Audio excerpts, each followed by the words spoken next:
Today on Locked On Canadiens, Kent Hughes would like us to chill out about that Lane Hutson contract.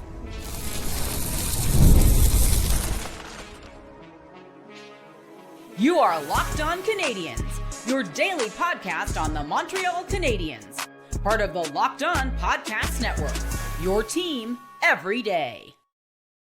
Hi there, everyone, and welcome to another episode of Locked On Canadiens. I want to thank you all for making us your first listen of the day. As you know, we are free and available wherever you get your podcasts, as well as on YouTube as part of the Locked On Podcast Network, where you get your team every day. My name is Laura Saba, also known as the Active Stick, and I'm not joined today by my wonderful co-host, Ian Boisvert. He's not left the show. He will be back soon. He just has some things that he needs to take care of, and we're really hoping he at least gets a chance to watch the two games this week. But either way, he'll be back soon. I'm solo. I'm flying solo for the next couple of episodes. I've got a kind of a hype episode planned for tomorrow before the season starts. Positive vibes only for that one. And then obviously you'll have the recap for the Toronto Maple Leafs game, and then the recap for the Detroit Red Wings game, along with the mailbag. But today I want to talk about the latest we've heard about the Lane Hutson contract. Kind of want to ask a question about what is up with the Leafs grabbing former Montreal Canadiens. Why do they do that? Why are they doing that? And then I would like to talk a little bit about Habs prospect updates, mostly because I did promise a couple of our listeners I would talk about Michael Hage. So that's coming up a little bit later this episode. I'm going to start first by talking about Lane Hutson. So we talked about it yesterday, obviously with contract comps, what's coming up. And then there was an update from Elliot Friedman. And then there was another update from Emily Kaplan. And there seems to be a lot of discussion about this 8 years times $9 million or Noah Dobson-esque words. And there seems to be kind of differences of opinion as to who is saying no and why. So I'm going to try and make sense of it. But ultimately, I think Kent Hughes is right when he didn't say calm down in those words. I will read you the exact quote in a moment. But let's get started with the first thing we heard today. And when I say today, I mean the day that I'm recording this, which is the Monday, October 6th. I think the concern started when some outlets reported that the Montreal or that Lane Hutson side, let's say Lane Hutson's camp, understood or were going to be okay with an 8 years by 9.5 million, like around Noah Dobson's contract, maybe a little less than Noah Dobson's contract, and that the Canadiens were the ones who were not in agreement, right? So that's kind of where people started panicking, because people thought, okay, this is, don't look a gift horse in the mouth. This is a steal for Lane Hutson. If you lowball him even more than that, you're going to end up paying the price later. As you remember, if you've been a longtime listener to this podcast, earlier this summer, we talked about anything less than 10 being a steal. So it sounds like they're in the same kind of camp. And then there was, I believe it was Elliot Friedman, not Lane Hutson. Elliot Friedman then talked a little bit about it's not the dollar amount or the years that's really the sticking point. It's something to do with deferred salary. And then obviously all of us armchair GMs in hockey fandom decided to start looking up what an RCA trust is. And what we've learned is essentially what an RCA is. It's called a retirement compensation arrangement. And what it does is it will defer a portion of your salary to put into your retirement savings. And the advantage to you is, as a player, that money gets deferred for later. You don't use it until after you retire. So in this moment, you don't get taxed, right? So you're getting around the quote unquote high taxes in Quebec and the high taxes in Canada and all of that. You do an RCA, and that some of your salary just gets funneled into your retirement. And then the reason that this is an advantage is that when you start using that money, if you're living somewhere that is a lower tax area, that's the tax rate that you pay on it. So essentially, it's kind of getting around the higher taxes. And if you settle somewhere with lower taxes, you give yourself an advantage. That is what an RCA is. This is the simplest terms, right? And Marco D'Amico had an article, I want to say 2 or 3 days ago, about how the Canadiens can get creative with the Lane Hutson contract this is something that apparently is in use for hockey players. It seems like to me, again, I'm not a tax lawyer. I don't know anything about this stuff. I'm literally learning the same time as you guys are. But it seems to me that that is a way to get away with the high taxes in Montreal, right? Like that's what people do. And I've heard Marc-Antoine Gaudin talk about it, like, 5 or 6 years ago. I've heard Marc Dumont talk about this. So finally, now that it's like a little bit more pressing and relevant, and it's less of an abstract when we're talking about like this is the possibility of like Lane Hutson balking at the deferred payment aspect, like this is when I finally sat down and read and decided, this is what it is. But I saw it all over socials today. People were kind of talking about like what an RCA is. And now I've learned something too. So if the sticking point is deferred salary, if Lane Hutson doesn't want to defer his salary or whatever it is, if the Canadiens don't want to give him an RCA or whatever this thing is, I don't know necessarily that it's that big a deal. One thing that was a little bit concerning, obviously, was, and I want to do right by the quote, and I think on like Monday, the 32 Thoughts, Elliot Friedman said, read Lane Hutson negotiations. I think this negotiation has gotten very emotional, and I think everybody needs a timeout. I don't know that it really is all that emotional, because Kent Hughes doesn't seem very worried about it. And so I'm going to go back to what Kent Hughes said. So this is, after all of the quotes and all of that. So I believe he was on Melnick. I want to say he was on, either he gave a quote to TVA Sport, or TVA was grabbing this from wherever he was, like probably on Melnick in the afternoon. And so the quote is, all of the contracts that we've negotiated since we've been here have gone smoothly. Sometimes they're done quickly, sometimes they take longer. The fans shouldn't worry. Lane won't be a UFA for another 7 years. So he's not going anywhere else. So this is Kent Hughes saying, sit back down. You're not a UFA yet. We still have leverage, right? We still have your rights, Lane Hutson. But he's also kind of indicating to the fans, he's saying like they've gone smoothly and they take longer, right? So maybe he's just saying like, there's no emotion here. Like the sides aren't fighting. What they're trying to do is work something out, right? Like instead they're going back and forth trying to work something out. We heard things like, oh, Lane Hutson understands that it's going to be less than Noah Dobson. And then we've heard things like Lane Hutson's camp thinks that Noah Dobson's contract is too much. It's not enough for him. And so, the Canadiens need to offer more. And Lane Hutson himself, he said something like, I don't pay attention to that. I let my agents do it, or something like that. I let my agent takes care of it. I think the biggest thing here is that we are talking 8 years in the range of $9 million a year. That's what I think the biggest part is that this is a huge relief, right? Because Lane Hutson, if he plays another year without signing that contract, as my co-host keeps pointing out, he's just going to get more and more expensive. So again, Kent Hughes wants us all to calm down. I don't think that we need to worry about it. I don't think we need to get emotional about it. I'm sort of trusting that Kent Hughes and Jeff Gorton know what they're doing. And I'm trusting that maybe they're not getting overly emotional. Maybe there's just a lot more back and forth than you would normally see with a contract negotiation. And I also think that, where does Elliot Friedman get his sources? Like the reason Elliot Friedman knows this stuff is because somebody is giving him information that they want out there. So it could be Lane Hutson's agent. Now, I don't super believe that Lane Hutson doesn't really care about it and he thinks it's going to take care of itself and he just wants to focus on hockey. No, because I think that Lane Hutson has, he's got a lot to prove.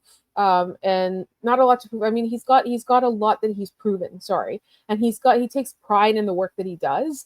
And he's somebody that he knows the Canadiens are going to rely on a lot for a very long time. So I don't necessarily buy that he doesn't really care and he lets it, he lets everything work out, because obviously if you're an NHL agent, you're not going to agree to anything without taking it to your client.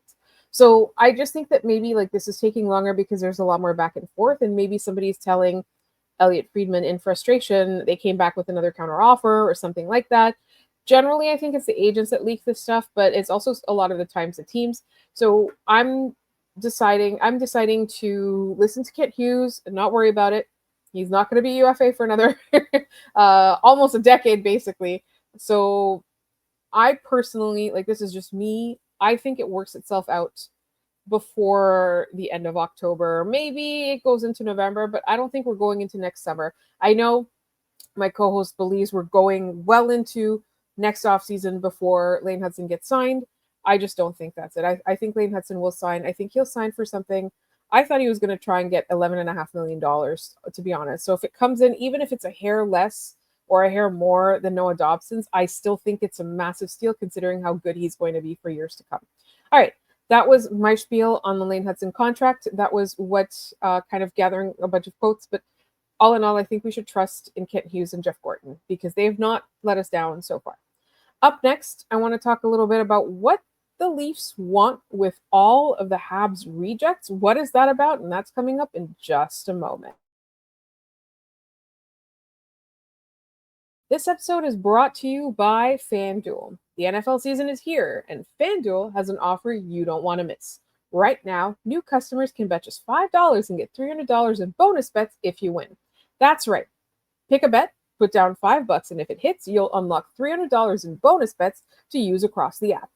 I love how FanDuel gives me so many ways to play. I've built parlays, tried player props, and even followed the live lines during games. It makes watching football even more exciting when you've got a little something riding on the action. Whether you're a casual fan or love diving into the stats, FanDuel makes the game day experience so much better. So, what are you waiting for? Visit FanDuel.com to download the FanDuel app today and get started. All right. Really quickly, we did get a lovely listener asking if I needed trivia questions while Ian was away. I just want to stress that as listeners, this is your show. So if there's a trivia question you want to suggest to us, please, please, please do so. Whether Ian is here or not, it's not just him that does the trivia. Sometimes I have the ideas and he writes the question because he's much better at that part of it. But I'll say something like, I want the trivia answer to be this guy one day, and then he'll just find a way to make it into a trivia question. So it is a collaborative effort, but you guys are part of the show. This is your show. So please feel free to send in the trivia questions and answers. Today's answer, like yesterday's question, today's answer was from listener Super Rain. We also did get a question suggestion from Kyle Roberts, one of the Roberts brothers, friends of the show. And we vetoed it because we didn't think that the Senators deserved any more attention. And that was right after, obviously, right after the game last Tuesday. Real quick. So that you feel free to send them in. You can send them into lockedoncanadians@gmail.com. You can get in touch with us on social media. We're Locked On Canadians on Twitter, on Blue Sky, on Instagram, and on TikTok. All right. So we did find out in the offseason that the Toronto Maple Leafs signed Michael Pezzetta. For some reason, it seemed like something that everyone kind of saw coming. Is it the hometown boy? I don't know what it was, but they waived him. And on the latest set of waivers, they claimed Caden Primo and Sammy Blais. Sammy Blais makes a lot of sense to me, mostly because I liked his hustle in the preseason. I don't know that he's a game changer, but he does a lot of little things right. He gets in on the action. Like I see him getting into the situations, like really getting involved, right? Like you cannot call him a disengaged player. He also has history with Craig Berube. I believe he played under him when he won when St. Louis won a Stanley Cup. So I do think that there is some history there. But the Caden Primo thing was interesting, not because they didn't need a goalie, because I believe they have some injuries or some personal time. So they've got a goalie situation. I just felt that maybe there were some better goalies on there on the waiver wire. There were a lot of players on the way. I think there was like 43 of them on Sunday. That most of them cleared, obviously. But they claimed Caden Primo from Carolina, not from Montreal, but he's still a Montreal reject, right? Like all these guys I consider Michael Pezzetta, not re-signed by Montreal. Montreal reject. Sammy Blais waived by Montreal. I think they would have liked to keep him, to be honest. I think Montreal didn't grab him with the intention of not playing him. I think they kind of just figured he was going to be a bubble player and they might need him as a 13th forward. They might need him to come in after an injury or something like that. But again, technically a Habs reject. And then Caden Primo, who was sent to Carolina, again, a Habs reject. So I feel like that's a bit weird. I don't know what that's about. I don't know if it's like if the Toronto Maple Leafs are still kind of again, I don't know. Like I really don't get it. But I will say this. A listener sent us a very short email, just kind of it was a meme about the Toronto Maple Leafs grabbing Canadiens rejects. And the point that he was making was that the Montreal Canadiens are a much deeper team than the Toronto Maple Leafs. And I would agree with that. Maybe, the Montreal Canadiens don't have an Austin Matthews. They don't have a Willie Nylander. They don't have that, right? But it's fine because they've got a lot more depth. And it's a really interesting situation to be in because one of the things that I was kind of following was Martin St. Louis' press remarks to the press. And he himself said, this is the deepest we've been all along. I'm assuming he means since he's been here, right? Like this is the deepest they've been. And he also said this was the strongest camp they had.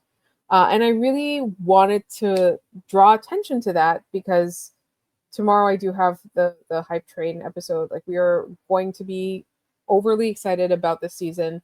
Tomorrow's where we're going to get all that energy out. Only good vibes. If that's not your jam, skip tomorrow's episode. Wait for the recap on Thursday for the Toronto Maple Leafs game. I don't know. Is it because they get to see them a lot? Being the Marlies and the Rocket play a lot. The Habs and the Leafs play a lot. Not as much as that, but they play a lot. I wonder if it's like that. Like the Caden Primo thing. Like if they're looking at him as a Marley, as a Rocket, yeah, he's phenomenal, right? Like he was such a great goalie there. Good luck with that. But like the Sammy Blais thing, I think it's just that Craig Berube connection. Anyway, I thought it was weird. But while we were at this, there was something I wanted to bring up. It wasn't a segment that I wanted to do, but I wanted to kind of look at the top NHL 100 players that we all voted for, all the hosts of like the NHL channel on Locked On. It has nothing to do with the Leafs. Well, there's some Leafs in there, but it has nothing to do with what I was just talking about. But I did want to pivot real quick because, as you may have seen, my co-host did a short video about this. Cole Caufield is number 93, so he did crack the top 100, but we think that's kind of low. And then Noah Dobson made it like he was 95th in the top 100, which personally I didn't think that anybody would vote him into the top 100. You can see on if you're watching on YouTube, I've kind of put them on the screen. You can see who else is there, right? So like Noah Dobson is considered better than Erik Karlsson in this voting, and then obviously Erik Karlsson is a phenomenal player, just on I guess the downside of his career. So we had a few people in the top 100, and then you'll see Lane Hutson was number 82, so a little bit higher than Cole Caufield, which I think is deserved. But Cole Caufield has a little bit more of just a history, so I think that's important too. And then you'll see that there's a whole bunch of people between that, like there's a whole bunch in the top, like let's say from the top 70 to the top 60 that don't have any Montreal Canadiens. And then Nick Suzuki comes in at number 59. That is, I think, where a lot of top 100 or top 50 or top 60 or whatever people have placed him. So Nick Suzuki definitely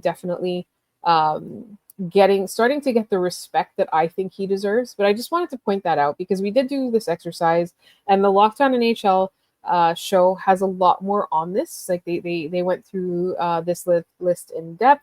They talked a lot about it. I'm just going to tell you who the top 10 is, just, for reference's sake.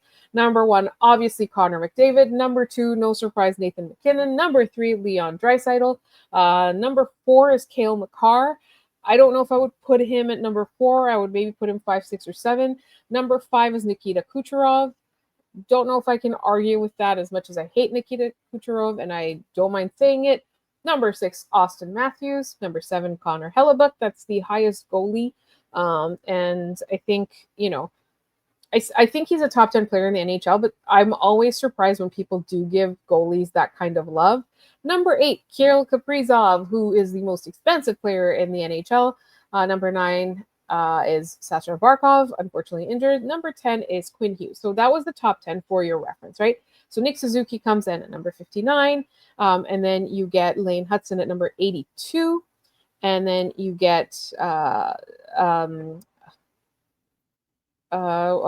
Dobson. Sorry, Cole Caufield at 93. Noah Dobson at 95. So 4 Canadians in the NHL top 100. This is, again, only voted for by us hosts in the NHL and Locked On NHL channel. Let us know what you think. I did post all of the top 10 on the YouTube, so you could take a look at that. But in the meantime, I just wanted to kind of share that a little bit because I had some feelings. I felt that maybe Cole Caufield should be a bit higher, but I was not super, super surprised. So let us know what you think. All right, up next, I promised a prospect update, and that is what I will give you. But first, this episode is brought to you by Indeed. You just realized your business needed to hire someone yesterday. How can you find amazing candidates fast? Easy. Just use Indeed. When it comes to hiring, Indeed is all you need. Stop struggling to get your job post seen on other sites. Indeed Sponsored Jobs puts your post at the top of the page and helps you reach the right candidates faster. I've been in that spot where you need the right hire like yesterday. The pressure's on, and every day without the right person is a setback. That's exactly when Indeed Sponsored Jobs come in handy. They make sure your post is seen by the right candidates right now. And now you can speed up your hiring with a $75 sponsored job credit. Just go to Indeed.com/lockedon right now and support our show by saying you heard about Indeed on this podcast. Terms and conditions apply. Hiring? Indeed is all you need. All right, I did also want to mention I should have mentioned this when I was talking about the Lane Hutson contract. I did want to mention the Connor McDavid contract, $12.5 million for 2 years. That seems like a very team-friendly deal. He's definitely leaving a lot of money on the table, making much less than Kirill Kaprizov. But I think there's also a message in there. I think he is being team-friendly, but giving them a deadline. He wants a cup in the next 2 years, or he's walking. They don't get to, what do you call it? They don't get to lock up. That was the word I was looking for. I don't know what's wrong with me. I think I've just been talking for too long. They don't get to lock up Connor McDavid for a long time for a cheap amount, right? So if they don't win a cup in 2 years, I think he's either going to ask for a boatload of money, or he's going to sign somewhere else, and somewhere where he feels like he has a chance at winning the cup. Everyone's always like, oh, he's going to come home to Toronto. Well, has Toronto shown any hope that they're going to win a cup anytime soon? No. He's going to go where there's going to be a possibility of winning the cup. So, I think this is him. My friend put it as throwing down the gauntlet. He's leaving some money on the table, but I think it just goes to show the way that these guys think. Yes, there's a point where you're going to make a lot of money, but the question is, where am I going to win? That's the question. So when we're talking about Kirill Kaprizov and the tension with those negotiations, they really wanted to keep him. He didn't really necessarily want to stay in Minnesota. Why? Because that does not look like a team that's going to win a cup anytime soon, right? I don't think it was just about making a record-breaking amount of money. And as a person who supports labor, I'm always pro getting that bag, whatever it is that you want to do, make that money. But with Edmonton, I think the timer has started, like the clock has started, right? So they've got 3 years, not 2 years, because Connor McDavid is in his last year. They've got 3 years to show something. Otherwise, he's either going to walk or he's going to ask for a lot of money. But I think for players like that, it doesn't matter how much money you make. It's not going to replace winning. And that's what's the most important thing to him. So when we talk about team-friendly deals, I don't think that that's something that everyone's going to do. But I do think that the message in there is show me a winner or show me a place where I can win, and I'll help you out on the money side. That's really where I feel that one. Okay, quick Habs prospect updates. Lots of things. Oh, also, real quick, like I said, Ian's going to be away, but tomorrow we have a hype episode. So please, please, please join us for that. All happy, all good vibes, reasons we think the Canadiens can win, all of that kind of stuff. So back to Prospect Watch. The first thing I'm going to do is mention Alexander Zhuravsky. The reason is he's doing really well. So he's had 3 games in the KHL so far. He's got 4 points in 3 games. And he's got, obviously 3 consecutive games with at least 1 point. That is fantastic. If you want to keep an eye on him, our good friend Patrick Bexell, good friend of the show, does a European prospect report for Habs Eyes on the Prize on a regular basis. And he'll do like a summary on how everyone's doing. He's also got, some stuff on Atos Koivu, for example, that kind of stuff. You want to keep an eye on Habs prospects in Europe. Habs Eyes on the Prize is your place, and Patrick Bexell is your man. And then I did want to mention that LJ Mooney scored his first career goal in college hockey this weekend for Minnesota. So he's got, I think, 2 points in 2 games. He's got an assist and a goal, if I'm not mistaken. You can correct me. I've been trying to keep track and make notes. But if that's changed, you can correct me. But I believe that's it. He's got 2 points in 2 games, 1 assist, and then he's got a goal. But let's talk about who I really wanted to focus on a little bit was Michael Hage, because he had a great weekend. He honestly, he got a hat trick. Can't be too upset about that, right? And so in his first 2 games, he's got a phenomenal start to his season. So again, hat trick, 5 points total in his first NCAA game. And then of the season, sorry, not first ever of the season with Michigan. And then next day he scored 2 points. So he's got 7 points to start the season. Not too shabby. I know we're getting really, really excited about this guy, but I think it's fine for him to keep cooking in the NCAA for a while. We don't know what the Habs are going to do this year. I think the end of this year will kind of really give them a good picture about what to do with their prospects. They can sit down, pull up their depth chart, decide who they want to trade, who they want to keep, who's part of this future, who they want to move along. And speaking of that, we did kind of talk a little bit about Owen Beck not having a great game on Saturday night. I think that Owen Beck really needs to play with some fire. I think in the AHL, he really needs to show desire, fire, motivation, spirit. And then Joshua Waugh, a couple of days ago, this would be maybe last week, we heard from, I want to say it was Anthony Martineau, please correct me if I'm wrong, something about Joshua Waugh's camp wanting to meet with the Montreal Canadiens to see what their plans are for the prospect. I don't know necessarily if that's negative, to be honest, because I do think that there was an element of, the Canadiens said he needs to work on his discipline or his consistency, being in shape, all of that kind of stuff. And then he went and did it that summer. And I feel like maybe there was an element of why was I part of the first cuts? But it's also, I think, the reality of the game is that you can do 100% of what's asked of you. Let's say you're looking for a promotion. This is not just the NHL. This is everywhere. You can do 100% of what's asked of you, but somebody could always outplay you, outwork you, be a better fit, right? And that's kind of what happened to Joshua Waugh. I do think that he's going to be an NHL player. I just really don't think he's going to be one in the NHL. But I also don't think that he has very much leverage to force a trade or anything like that. I think this is just, at the end of the day, I think this is just the agent kind of calling the Canadiens, being like, we got to talk, because he's serving his client. That's his job. That's all for my thoughts. Before I let you go, though, we do have trivia. And if you were not listening to yesterday's episode, our trivia was submitted by listener Super Rain. And here is the question.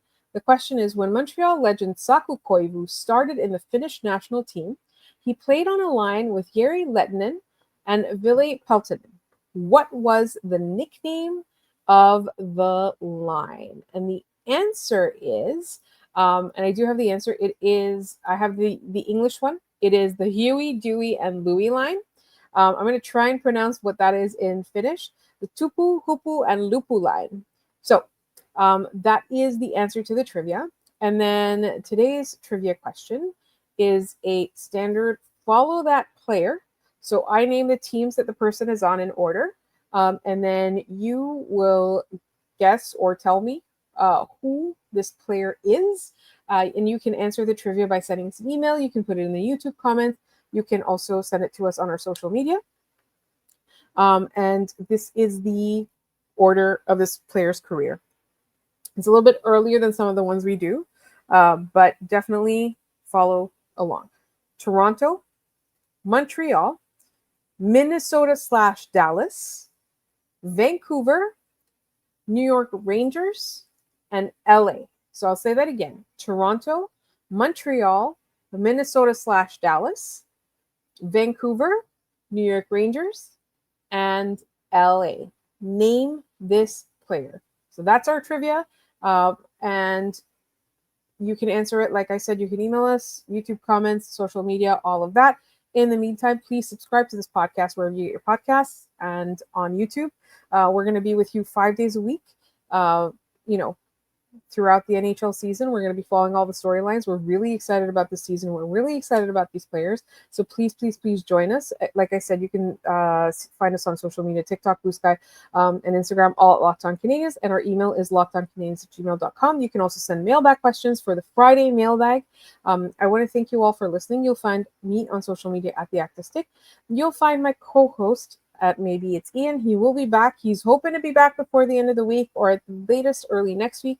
So we're going to have our fingers crossed so he'll be able to join us again and be part of the excitement. All right. I will see you all tomorrow.